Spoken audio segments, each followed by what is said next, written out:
Yes, I mean, I would like to ask or explore a little bit bullying.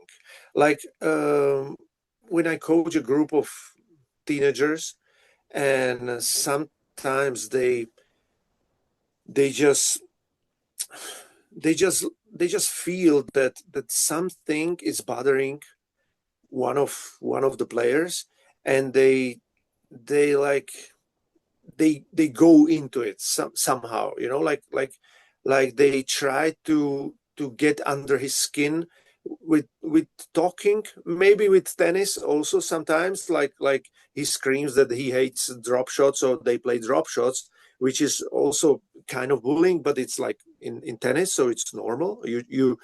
I mean, you want to do something what the other player doesn't like, but like in general, the bullying, or why does something touches one player and the other one he doesn't care, or he's not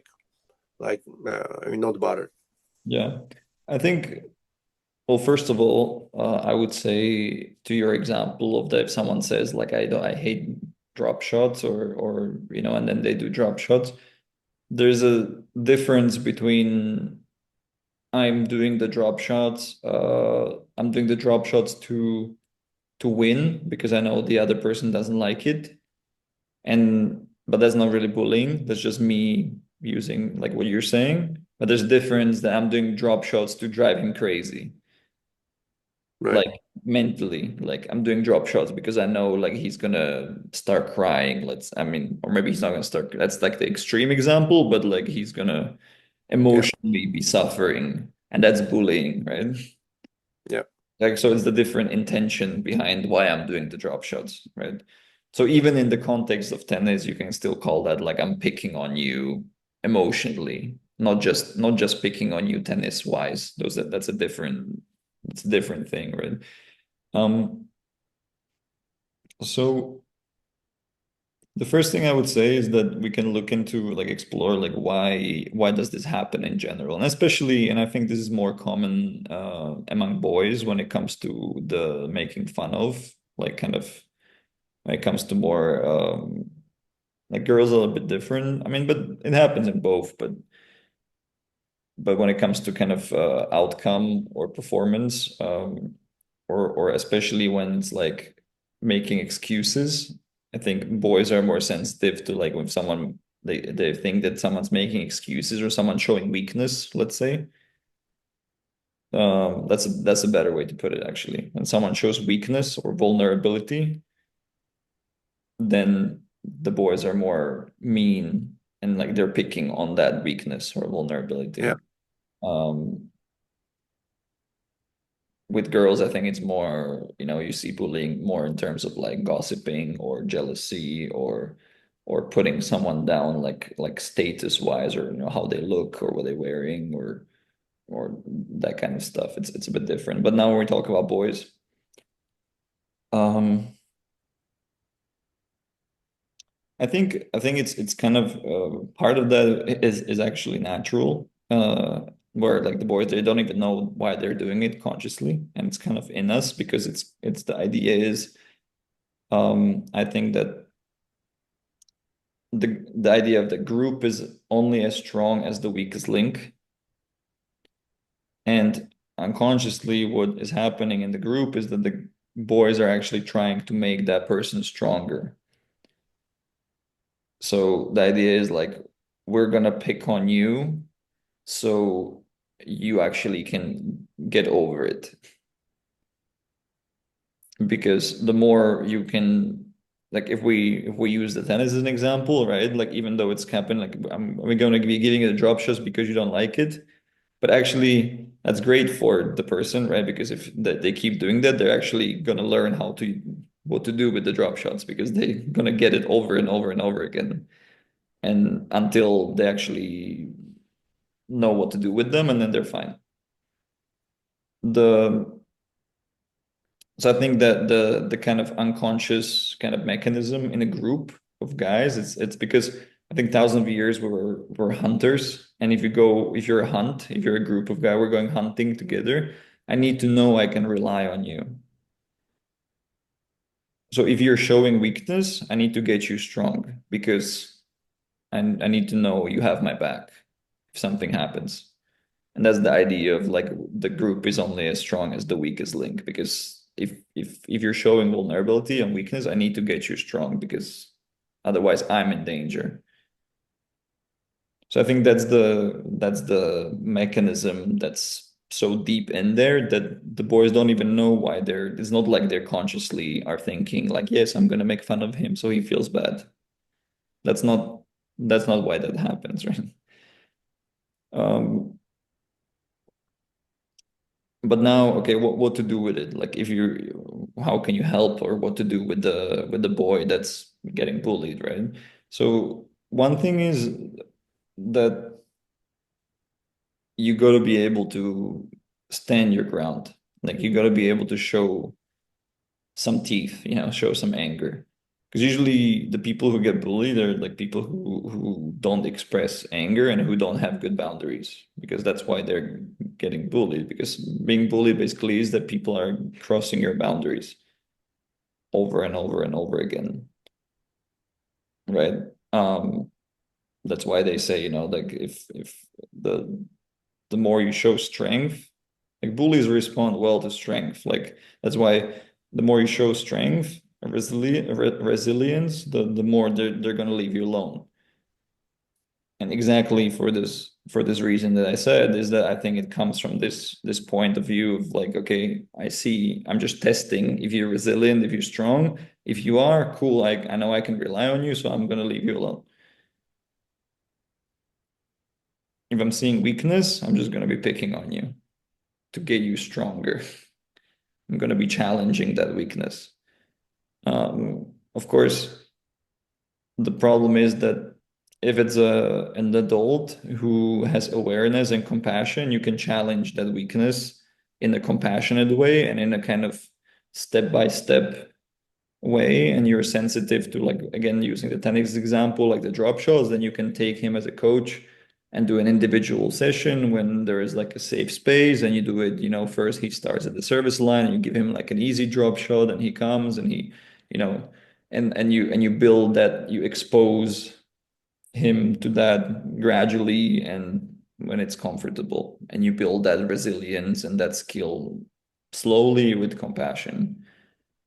When it's boys or teenagers, a lot of times they might not have that compassion and that sensitivity because they're young, so they don't care. They might not have that empathy or that sensitivity that like he's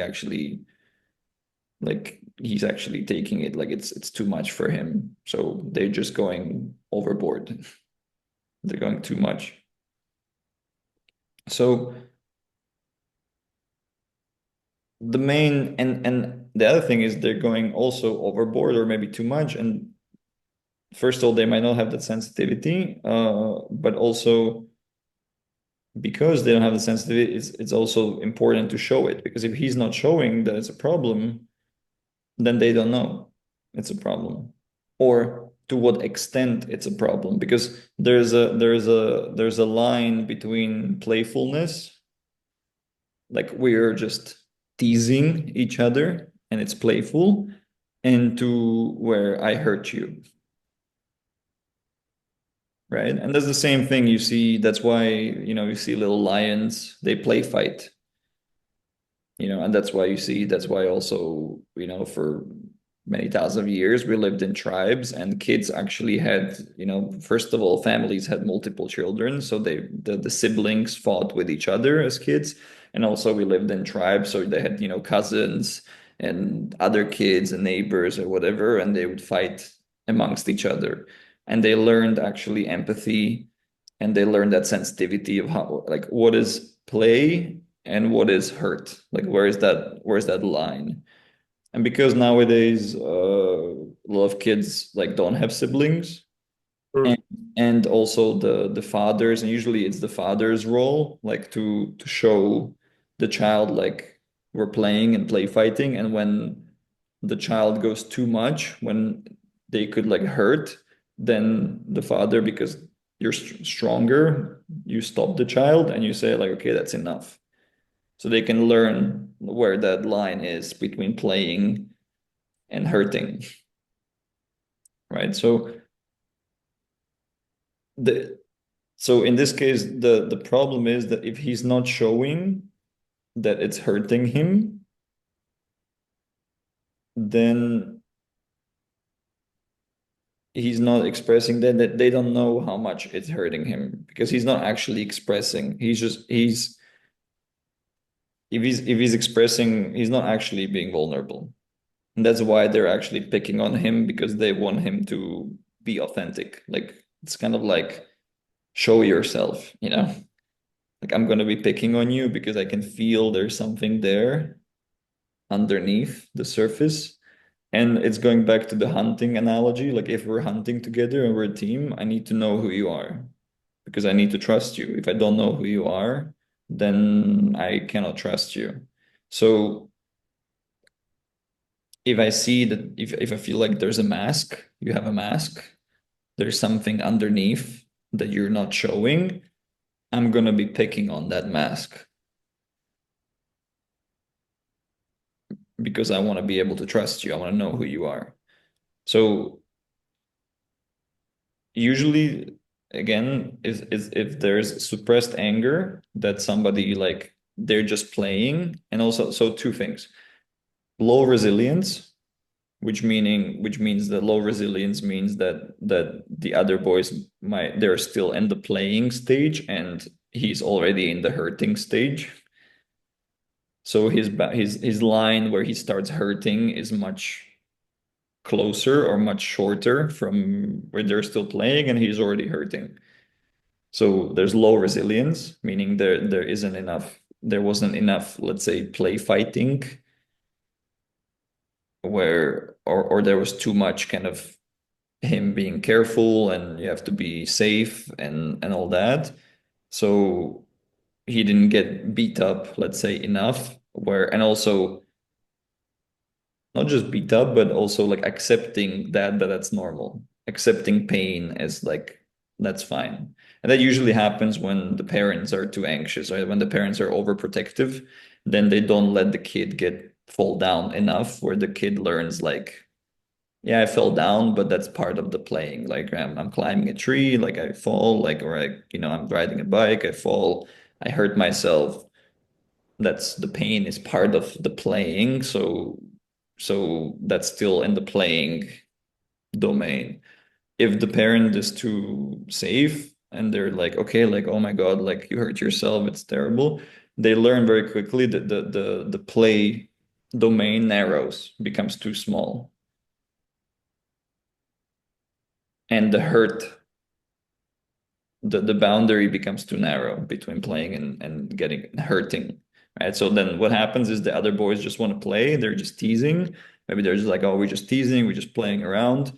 We're just pushing each other verbally using words. We're just like shoving into each other, like pushing each other. And the person's like feeling they're pushing into me, like I'm hurt. Mhm. So, and then that's one thing is that I feel threatened or I feel hurt. I'm in danger. And what that develops is number one is either fear or anger, right? Because anger is the emotion of someone crosses the boundary, like the boundary has been crossed, so I need to like I'm under threat. So I have options. Either I push back, I get angry, or I walk away. So I just leave. Yeah. Or I freeze. So, when we're so I freeze and I just take it, which is not helpful. The freeze response is the least helpful because you're just suppressing it, you're just taking it, and you're just suffering. The leaving or the fighting back actually can work. They're adaptive, right?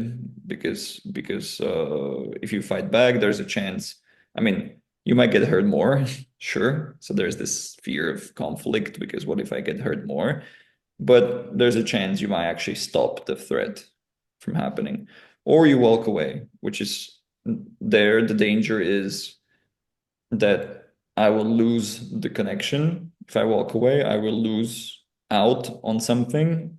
I will miss out. So that's the why you don't want to walk away. But the advantage is that I will not get hurt, right? So again, to kind of go back, so the resilience is too small, and then the adaptive mechanism to even when there is hurt is not functioning. So I'm not walking away or I'm not fighting back. I'm kind of just taking it. I'm freezing. Um, so, and then what happens is that after a while, that anger, like the emotion builds up until I explode, until at some point when and usually, and the interesting thing is, it's usually when it's something small, like when it's actually something that's not that that hurtful. Why? Because that's when the conscious mind is not being protective of the response, because it's not, because if it's something big, I go into my learned response of like I'm freezing and I'm suppressing.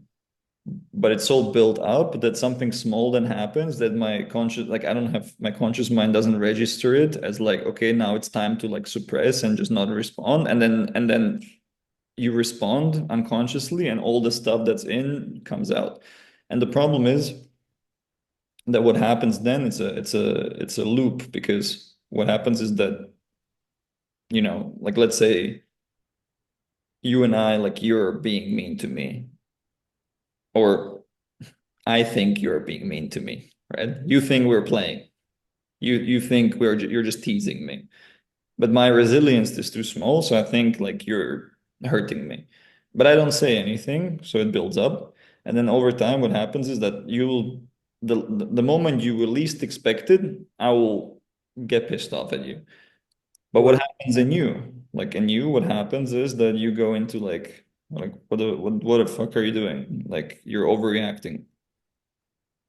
So you will go into conflict then with me because you don't understand, you didn't do anything. You feel like the punishment doesn't fit the crime, like I'm overreacting. So it will trigger in you like a defensive response where you go into conflict with me, which what will happen is it will reinforce my belief that like, oh shit, like every time I express my anger, like conflict happens and the relationship is disrupted.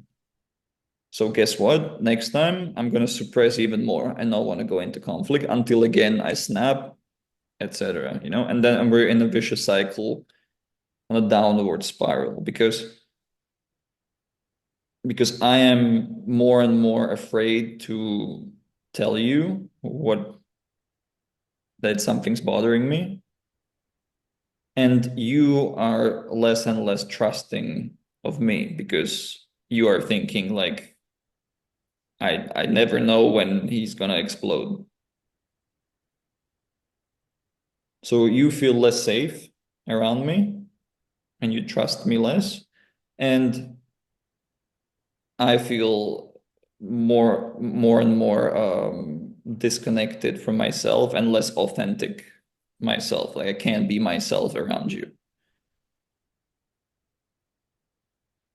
And actually both we can be ourselves around each other, right? Because you feel scared to be vulnerable because I can anytime explode. And I feel scared to be vulnerable in sense of like expressing myself because I don't want the conflict.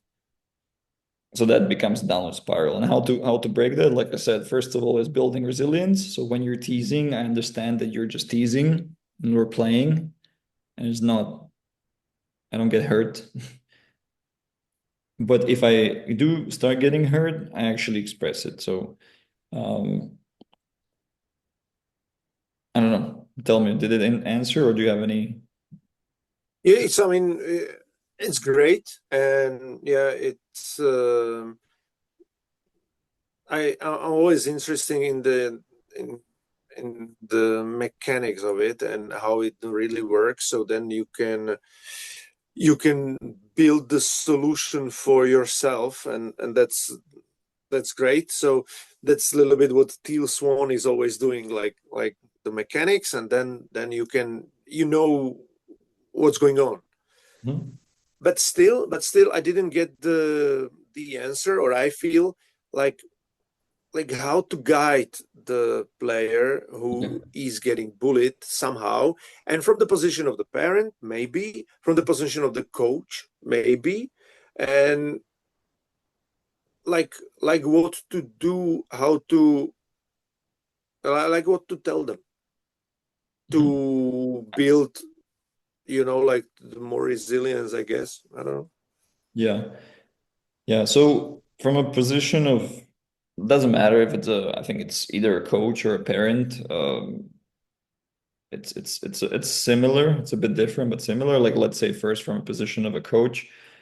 The cool thing from a position of a coach is that you have available to you the context of like tennis, let's say, or any other sport that you're doing, and you can be building resilience directly in the sport, meaning that you push the player more, but in a way that you're pushing, but not pushing in a sense that bullying. That's why I said earlier that the difference between maybe the other kids who don't have that sensitivity and the adult is that the adult will have the sensitivity of like, okay, how much can I push? So expanding that range of resilience without actually hurting or being a bully also.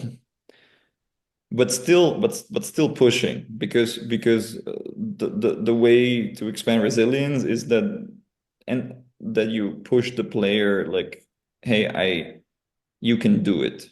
So it's pushing them, but with a from a position of encouragement, like I know you can do it, which is encouragement and trust, right? Because they need to develop that sense of trust in themselves, that and this is the key. This the key in all this is I'm not as fragile as I think I am.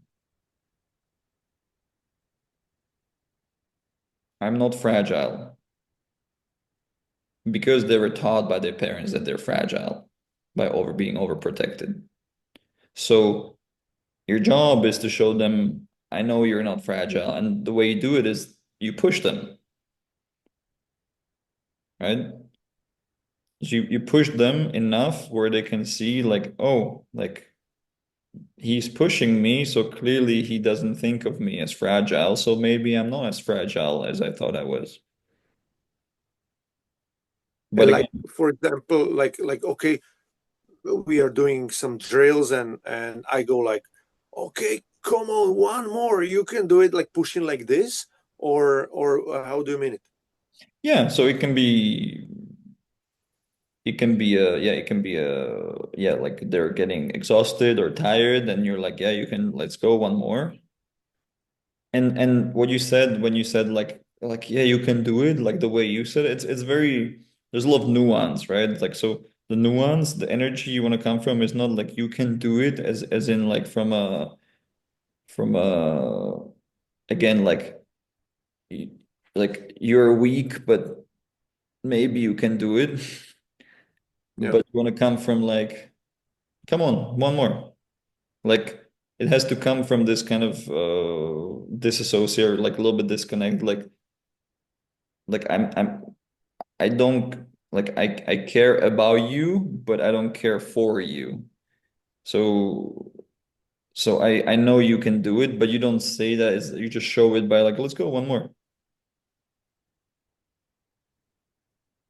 Because you make it like as a matter of fact. So it's kind of similar like how you build trust with like a forehand or a serve, or you want to develop a trust in a shot. Like if somebody hits a, let's say someone hits a big serve and you say like, "Oh my God, that was so amazing." That doesn't show trust, because what you just said is that you show that like that great serve is clearly like unique, because your reaction is like, "Oh my God, that's so amazing." So your reaction shows the player like this is like 98% of like from my top based on the coach's reaction. But if they hit a big serve and you're like, yeah, that great. That's and that's standard, right? Like we can do this. Then you show them like you trust, and it pushes them, like they're like, oh, like maybe like cool, like that's, I guess like that's what I can do. So you provide less kind of emotion when it comes to, you just say like matter of fact, like one more. Or so that's kind of in a sense of like exhaustion or energy or them being tired. So you're building resilience when like, okay, I'm tired and I can do more because I have a bigger range. So that's one example. The other example might be more emotional or kind of motivational when they're like I don't really like this exercise, or like I don't feel like it. And then you're like, that's fine, but we're doing it anyway.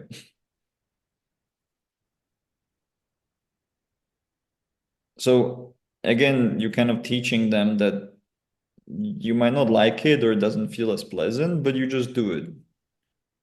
Like, and we don't have to be like don't worry, it's gonna be great. Again, because if you do that, like you start convincing them from this point of view of like, yeah, I know you don't like it, but we just do one more and we just do one and like this. Again, what you're showing them is that like, yes, I know you're weak, I know you're fragile, but don't worry, we will take care, like we'll make it nice.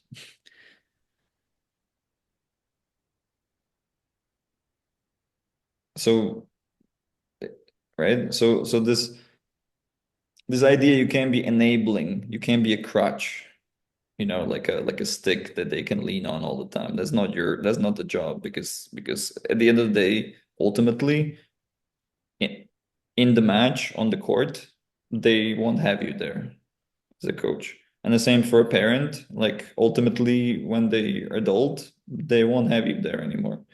So the key here is that you don't want, like a lot of parents and like think that they want their kids to be safe, but actually you want your kid to be resilient, Yeah. because at some Yeah. point you can't protect them anymore, and then you send them out into the world and you want them to be resilient, to be able to handle that. So I don't know if that answers Exactly. that better, but ask me more if in case it Yeah, did. yeah. I mean, yeah, interesting. And now I would like to ask what to do as a parent if your child comes from the school and like feels that he's getting bullied, or he feels like it and he's, I mean, unhappy with it. So what to do? And also I saw one stand-up comedy of one stand-up comic, he who is like the little people, like the midget, and he goes like when I was a little child, my father, he knew that that's for sure that I'm going to get bullied in the school. So what he did, he was like he was building uh me as a he calls it like assassin, to be to give back, like he called me a name and he goes, okay, hit me back. And when he was already in the kindergarten, he went to the kindergarten like, okay, I want to practice it, or I want to, like, okay, tell me I'm little and I show you. So he was like, he was trained to hit back, and that was the resilience that his father probably gave him. Sure. Although there, I mean, it's a good story, but I think that's the other extreme, right? Like that's Mm. the other extreme where you don't want to be also raising like a fighting dog who's like you said, that he was like waiting, like come on, like Yeah, I want to get in the fight. yeah. Um, so, but sure, yeah, that's the other extreme of the, you know. Mm. Um, no, I would say it's yeah, like, but it's a good example of like, I'll give you this is a cool example I like, is put your hands like this against yourself. Yes. I want you to push with your right hand as much as you can. Push with your right hand. I didn't say to push with the left hand. Only push with the Uh, right hand. So what's happening? The moment you push with the right hand against the left is pushing back Right. automatically. Yeah. So the idea is if, let's say, the right hand is the parent, the left hand is the child, and we're building strength, then you have to push. Because if you push, then the left hand also gets stronger because it's pushing back. If you never push, then they never push also. They don't know how to push back. So that's the idea of and again going back to okay, knowing how much to push, that's the sensitivity you need depending on the age and the situation, etc. So if they don't know how to push back, maybe as a parent, you have not been pushing enough when it was needed to push. Meaning, and that may be, creating discipline in them or like again, appropriate level of discipline, appropriate level of responsibility, appropriate level. But mostly, again, the pushing from like a playful pushing, right? Because again, I say this, and I know a lot of people might look at it like, yeah, but then you have parents who are like bullying their kids, and that's not good also. And yes, that's not good also. That's why the playfulness, when I said before, there's the playfulness domain that can turn into the hurt domain, and you want to expand the playfulness domain. So you're pushing in a playful manner where it's clear that it's like we're playing, like it's all like we're working hard or we're creating discipline, we're doing it, but it's all it's all safe in a safe environment, right? And what that's creating is, again, going back to the idea, is creating this trust, the trust of like that's what resilience is in a way. Like what is resilience is that like something is pushing on me and I trust myself that I'm gonna be okay. So I'm not panicking. I'm not scared. I'm not breaking down. I'm not going into chaos when something pushes against me. So the big part of resilience is trust, right? And trust comes from safety. Like we feel trust when we feel safe. So it's how do we push the child, but in a way that they still feels like it's within a boundary of safety. It's still within the domain of safety, which is actually playfulness. That's why playfulness is such a amazing thing because that's why sports are so great, right? Because if you do sports right, what it means is that you're pushing yourself, but in the boundary of something that's safe, that's playful. Does it make sense? Yeah. I mean, that's why probably also the players, they are more resilient. They don't, like, if they lose on the practices, it's like, never mind, let's go again. And the ones that are not that resilient, they like, "Ooh, I fucked up, I failed, and I'm going to cry, you They know? take it more personally, yeah. Yeah. Because yes, because again, imagine a child who's running, and like you can imagine like a 2-year-old, and Right. and it goes so far back. Like a 2-year-old is running, which means it's playing. That's the, let's say, level of playing. Like 2-year-old is running and it's happy, like I'm running, and suddenly the 2-year-old trips and like falls.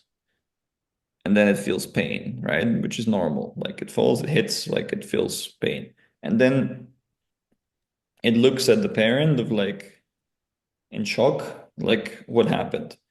And if the parent's response is like parent stays calm in themselves and they let the child know like they're smiling, the chat, no, oh, it's okay, like it's fine, like you hurt yourself, like understand it hurts. Like, so you provide the empathy, you teach them also empathy, like understand it hurts. But at the same time, the parent doesn't get anxious, doesn't get like worried. Then the child knows like it hurts and it's okay, it's part of the playing. So it doesn't take it like I'm in danger. It's like it stays at the level of like, yes, when I run, I can fall and it might hurt a bit for a little bit. It's part of the running. It stays within the game. But the moment the child falls and looks at the parent's like, oh my God. So the reaction is like, you might die. Like I'm so afraid that something will happen to you so much that something terrible will happen. And the child learns that that's not a game. That's the matter of survival. That's the matter of like something terrible might happen. And brings it to a whole nother level of like first of all brings it to a whole nother level of like I don't want to run again. I don't want to play because now it's like high stakes. Yeah, so the stakes are too high basically. The parent makes it that the stakes for playing are too high and then it stops being playing. Because once the stakes are too high, then when it becomes a matter of survival, then it's not play. There's not playing anymore. Because the safety is not there. Right. So like you said, the players who are resilient means like when they lose in practice or even in the match, or there's a it's a close game or something, they still feel the stress. Like it's not like they don't feel stress. The stress is still there, just like the pain is still there when the 2-year-old fell. Like that's normal. But they understand that it's part of the playfulness. The stress is still part of the game. But the ones that it was like, oh my God, it's terrible. The moment there is some pain or stress or something, they take it to a level of like, okay, something like big is happening. And then it becomes too big for them. Then it's hard to handle. Yeah, then they stop playing. That's not we can't be relaxed and playful anymore because now it's time to survive. And when it's time to survive, like there's no like we just run or we hide or we freeze and like so so that resilience and that trust are huge to be able to play, to stay in that playful and to stay like, okay, it's just a game. And doesn't matter if it's just a game in terms of tennis or if it's just a game in terms of someone's making jokes or someone's teasing me and trying to make fun of what I said, and I can say something back and make fun of them also. And it's kind of just like we're playing, we're just teasing each other. Yeah, so it's the same thing. So to answer the clearly kind of what you said, like what would you tell a child comes from school and is like getting bullied is like what you can do is first like everything I said, you're building their resilience. One of the cool things you can do is you put them, especially nowadays in the modern world in the modern society, because we don't have those siblings play fighting and all that I said before. The greatest thing for kids who are getting bullied is you put them for martial arts. You take them to a self-defense class or jiu-jitsu or Thai boxing or whatever it is. Why? Because that simulates that play fighting. That's literally is play fighting because it's fighting in the context of a sport. So they're learning what they actually missed in development because they either didn't play fight with the siblings or with the cousins or with the father or you know. So they're learning again, kind of relearning or let's say catching up on that developmental stage that didn't happen. They're learning the skills of like, okay, cool, like we can fight, but it's actually not personal. It's fun. I'm not gonna die. Like I can say stop. Like if it's too much, I can tell you stop and you understand that you need to stop, so you'll stop. Um, Also for you. So if I go too much, I know that you will tell me to stop. So then I don't have to like hold back. Then I can go full because I know you will tell me, etc. And also learning boundaries of our own physicality, like building that resilience on the physical level. Like I can get hit and there's pain, but it's fine. Like I'm not dying, you know. Um, so that's what I would recommend. Like to any parent, if the child get bullied, put them on martial arts, and after a while, it's a beautiful saying that I think it comes from martial arts actually, and I think I told you this at some point. It's the saying that we learn. I think it comes from. I'm not sure which martial art. I think it was kung fu or something, but it was like we learn to kill so we don't have to.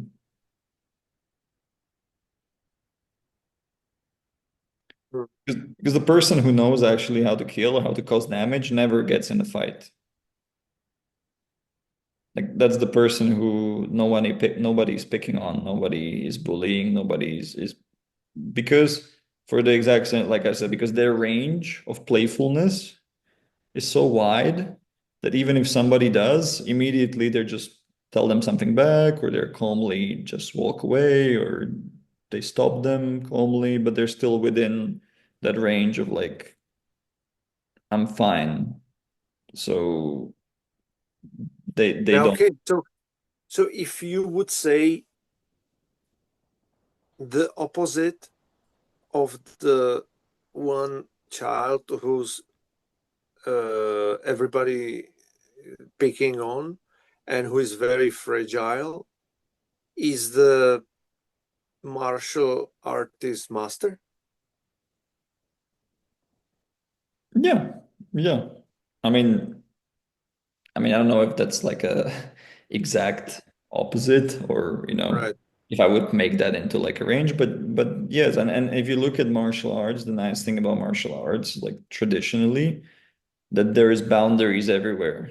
Like martial arts teach boundaries from level one. Why? Because there's a clear hierarchy of this is the sensei or the master, and this is the levels of belts, for example. So that's one already boundaries between different levels. Already a lot of respect for the master, for the teacher, for the sensei. So a lot of the martial arts you see, you have to like you bow to the sensei. There's a lot of martial arts that you even as you enter the dojo or the training area, you bow just like before even entering the training space. So there's another boundary. Like this is the boundary of this is where the training space starts. Right? There is another like you bow to your opponent even before you start. So there's so much respect and rules and traditions and boundaries that are part of martial arts, and all the way to the actual, what I was just saying, the actual boundaries of like we are testing the boundaries of me against you in combat, and being able to maintain the boundary literally and not allow you to cross my boundary in a literal physical sense, but actually in a safe, playful manner where if it gets too much, I can always say stop. And that's the idea. We learning to kill so we don't have to. Meaning, like out there in the world, like I'm able to stop the threat before it gets too dangerous, before I get hurt or I have to hurt, because now it's become like too much of a chaos of a fight. I can stop the fight before it even happens. And the other thing I should say is what the from the position of a parent, what the parent can do, because at the end of the day, and this is an important topic, I think the child, always when a child there's something happening to a child, you have to look at the parent, because the child is at the end of the day is part of the family unit, and the easiest way to help the child is actually when the parent changes something. And if I see if there's a child who is not resilient and also is doesn't know how to express anger, is not expressing anger and is not putting those boundaries, I know that also one or both the parents are also not expressing boundaries and suppressing anger. So basically the kid didn't know where to learn that from.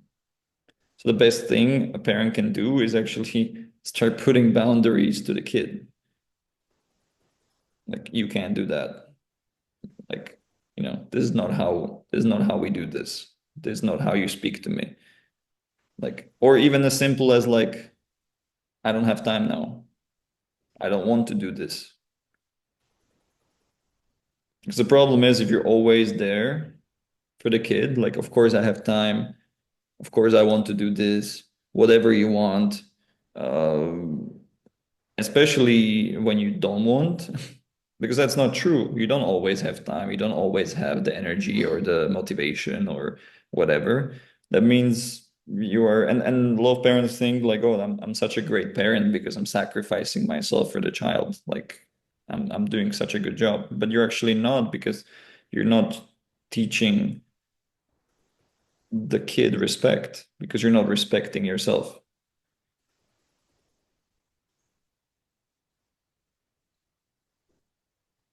So when you start respecting yourself, so when you respect when the parent respects themselves and says like now I don't have time or now I told you no, so no. Or like we agreed on something and you didn't do it. What the hell? Or any of these things, or that's just a few examples on Mm. on a day-to-day life. And the moment you do that and also get angry, also express anger, right? Like, so if they cross your boundary, you raise your voice. You say no once, you say no the second time, and then the third time you say no with like you put like a little bit of like the hint of aggression into the voice to let them know like and that's exactly the point I said before, like we learn to kill so we don't have to.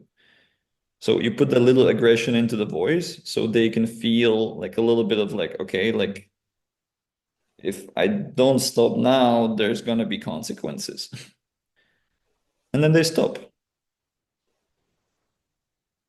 And a lot of the times it's actually very helpful for them to stop, right? Because what they're doing is actually like self-destructive because the kid doesn't know they're actually going in chaos or getting too emotional and they're actually like self-destructing in that emotion. So you actually need to provide that containment, as Thielson said, provide that boundary of like stop.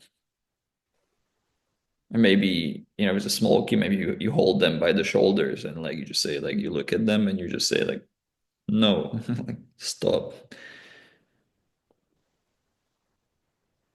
And that way, the moment they go in school and somebody like does something to them, they can also like look at the person and go like no, stop. Because there are going to be consequences if you don't stop. And trust me, when they have that little thing in the voice, the other person is going to be like, okay, maybe I don't want to try this.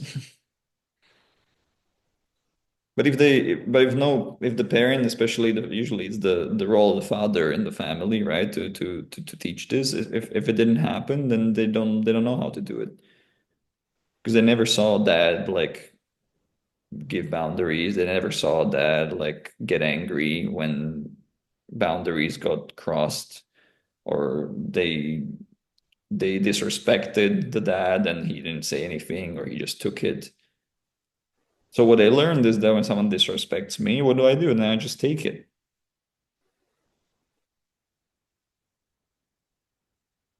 Because kids just copy. Mm. Interesting. Yeah, I mean, I guess there's a lot to talk about, and yeah, and I guess also it was a lot already to swallow. for me, I would like to listen to it one more time. So I guess it's enough for today, and yeah, maybe we can explore more next time.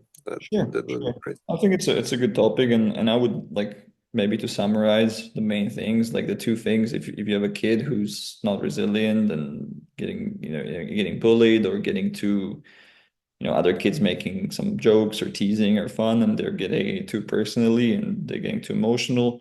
The two things you can do as a parent, number one is very simple thing is actually put them to martial arts. Like find the class, find the gym somewhere if you have the availability or the ability, like and the resources or whatever, put them in that space and that will help them. And the second one is work on that's actually the first one is the work on yourself and showing, having boundaries and putting boundaries between yourself and the kid, saying like, hey, I'm the adult, you're the kid.